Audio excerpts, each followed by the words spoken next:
अस्सलामु अलैकुम नाजरीन, न्यूज़ व्यूज़ लाइव 7 के साथ मैं हूं नाइला भट्टी। शामिल करते हैं आज की अहम तरीन खबर। ईरानी हमले, मिस्री फ़िज़ाइया और इसराइल मुत्तहिदा अरब अमारात की अरब ममालिक के साथ ताल्लुकात क्यों ख़राब हुए?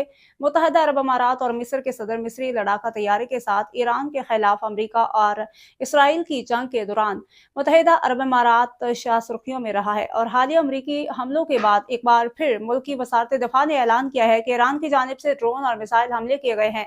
मुत्तहिदा अरब अमारात ने चंद दिन कबल ही ओपेक को छोड़ने और का ऐलान भी किया था, जबकि मुल्क के आला हुकाम ऐसे बयान देते रहे हैं जिनसे ये इंदिया मिलता है कि ये मुल्क अब नई इलाकाई हिकमत अमली की जानिब बढ़ रहा है, जो बाकी खलीजी ममालिक से अलग हो सकती है।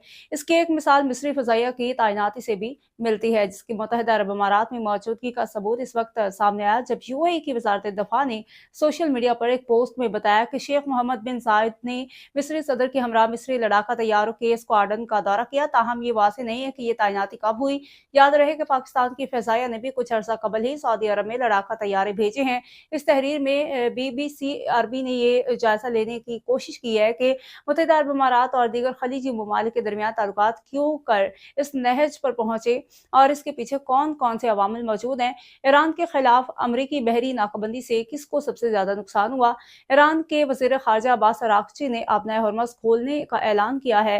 एक्स पर एक पोस्ट में उन्होंने कहा कि लबनान में जंगबंदी के तनाज़ुर में अमरीका और ईरान के दरमियान जंगबंदी की बाकी मुद्दत के लिए अपना हरमज़ को तमाम तिजारती बहरी जहाज़ों की आमदोरफ्त के लिए मुकम्मल तौर पर खोल दिया गया है। अमरीकी सदर डोनाल्ड ट्रंप ने आपना हरमज़ खोलने पर ईरान को शुक्रिया अदा किया है। ईरान की जानिब से आपना हरमज़ की नाकाबंदी के बाद अमरीका के पास जवाब देने के लिए कई रास्ते मौजूद थे। सस्ते तेल और गैस का दौर ख़त्म, तारीख का सबसे बड़ा तवानाई बहरान ईरान जंग ख़त्म होने के बाद तवील अरसे तक जारी रहेगा। ये दुनिया की तारीख के सबसे बड़े तवानाई बहरान की बस शुरुआत है। ना तो कोई आरजी जंग बंदी है और ना ही अमेरिका और इसराइल की ईरान के साथ जंग का खात्मा हमें इस कबल जंग दौर में वापस ले जा सकेगा, जब गैस और सस्ता तेल पानी की तरह मुयसर थे, कारोबार फल फूल रहे थे और घरेलू आमदन चाहे जैसे भी थी बढ़ रही थी। बहाली का अमल तवील और महंगा होगा और इसकी कई वजूहात है। खलीज फार्स के जरिए तेल लेकर जाने वाले किसी भी टैंकर को खरीदार तक पहुंचने में 1 से 1.5 माह लगता है।